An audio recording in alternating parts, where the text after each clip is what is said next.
Hi.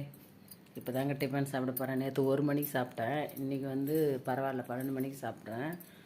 எல்லா வேலையும் முடிஞ்சிடுச்சு இன்றைக்கி. ஆனால் துணியெல்லாம் துவைச்சிட்டேன், எல்லாம் பண்ணிட்டேன், சாமி கும்பிட்டேன், எல்லா வேலையும் முடிச்சிட்டேங்க. இப்போ தான் 2 தோசை ஊற்றின்னு வந்திருக்கிறேன். பாருங்க, பாவக்காய் தொக்கு கொஞ்சம் வச்சுருக்கேன், கீரை கொஞ்சம் ஊற்றிருக்கேன். ஏன்னா எனக்கு கீரை பிடிக்கும். பாவக்காய் தொக்கும் கொஞ்சம் வச்சுனேன். இந்த சட்னி வச்சுருக்கேங்க. காலைல அரைச்சி அவங்களுக்கு சாப்பாடு போட்டு சட்னி வச்சுருக்குங்க.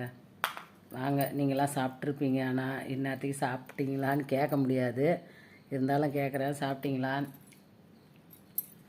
அப்போ தான் டிஃபன் சாப்பிட்றேன். வாங்க சாப்பிட்லாம். கரெக்டாக இன்றைக்கி பரவாயில்ல 12 மணிக்கு சாப்பிட்டேன். நேற்று 1 மணிக்கு சாப்பிட்டேங்க. அவ்வளோதாங்க. பாய்ங்க. இன்றைக்கி மத்தியானம் அதான் காலை டிஃபன் 12 மணிக்கு சாப்பிட்றேன். பாய்ங்க.